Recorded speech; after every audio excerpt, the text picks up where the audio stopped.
Salut, c'est Florian, bienvenue dans cette nouvelle vidéo. Dans cette vidéo, je vais te faire le bilan de mon compte titre en août 2022. En août 2022, on a un compte titre qui est valorisé à 926 euros. 926 euros, dont moins 12,81 € de moins-value latente. Donc on était encore en moins-value latente, comme je te le dis, comme je te l'ai dit déjà hier, en fin juillet.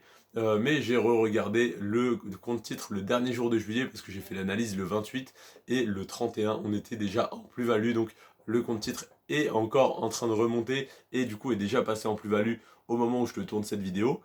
Mais en tout cas, au moment de l'analyse, il était encore à moins 12,81 €, donc en moins-value latente, et ça représentait une moins-value de moins 1,36%. On avait donc l'ETF MSCI World Technology qui était à moins 1,93% à la fin du mois de juillet, et l'ETF MSCI World Consumer Discretionary qui était à moins 0,69.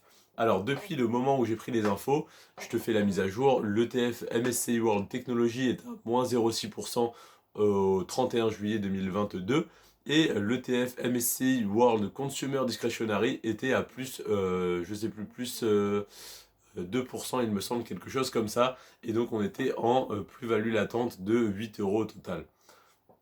Donc voilà pour le compte titre.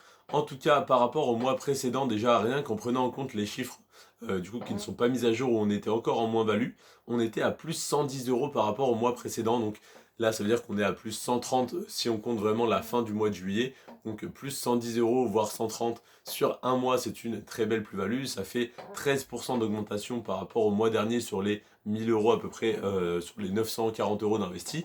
Donc c'est une très belle plus-value latente pour l'instant, enfin une très belle augmentation en tout cas. Et donc ce compte titre, c'est le compte titre que j'ai sur Boursorama, sur lequel j'ai encore ces deux ETF là que j'attendais qu'ils repassent dans le vert parce que j'étais à moins 150, moins 200 € pendant un certain temps, donc il y a encore un ou deux mois.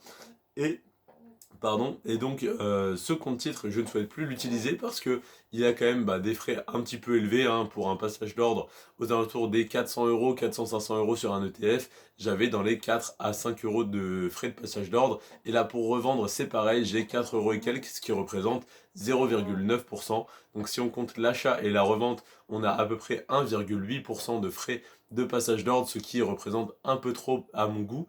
Donc je souhaite passer sur Trade Republic et j'ai d'ailleurs déjà créé il y a plusieurs mois mon compte titre sur Trade Republic et j'investis déjà tous les mois quelques dizaines d'euros sur l'action Realty Income pour tester pour l'instant le compte, et je souhaite mettre en place dès que j'aurai mon CDI de signer normalement en octobre si tout va bien, un virement de 1000 € sur Trade Republic et mes plans d'investissement programmés à hauteur de 1000 € sur mes 31 actions à dividendes pour compte titre qui m'intéressent.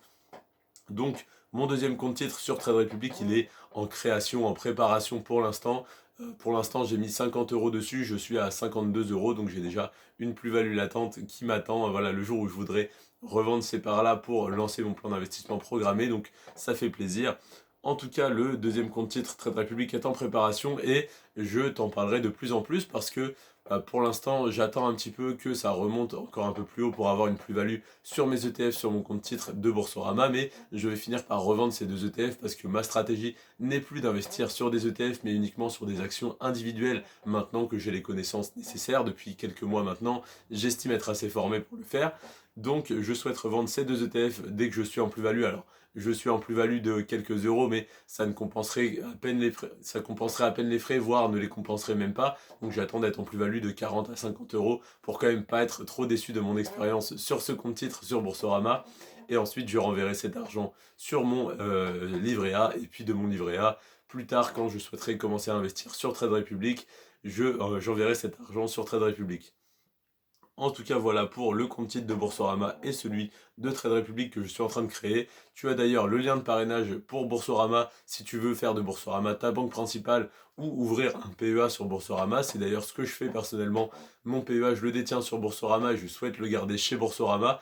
Et mon compte titre, je souhaite le passer chez Trade Republic parce que là, les frais sont beaucoup plus avantageux. Donc voilà, si tu souhaites créer ton compte sur Boursorama, tu as un lien de parrainage, tu gagnes entre 80 et 130 € selon le moment où tu fais le parrainage. Le parrainage, pardon, j'ai plus de voix. Et tu gagnes également 10 euros si tu crées ton compte chez Trade Republic et que tu commences à investir sur ton compte titre sur Trade Republic. Et pourquoi je te partage ça? Parce que j'ai le même bonus que toi. Si tu gagnes 130 euros sur Boursorama, je gagne 130 euros. Si tu gagnes 10 euros sur Trade Republic, je gagne 10 euros également. Je te remercie en tout cas d'avoir regardé cette vidéo jusqu'à la fin. C'était Florian sur ce Prends soin de toi et de tes finances. Et on se retrouve demain pour le bilan de mes investissements en crypto-monnaie en août 2022. Prends soin de toi et de tes finances. Ciao.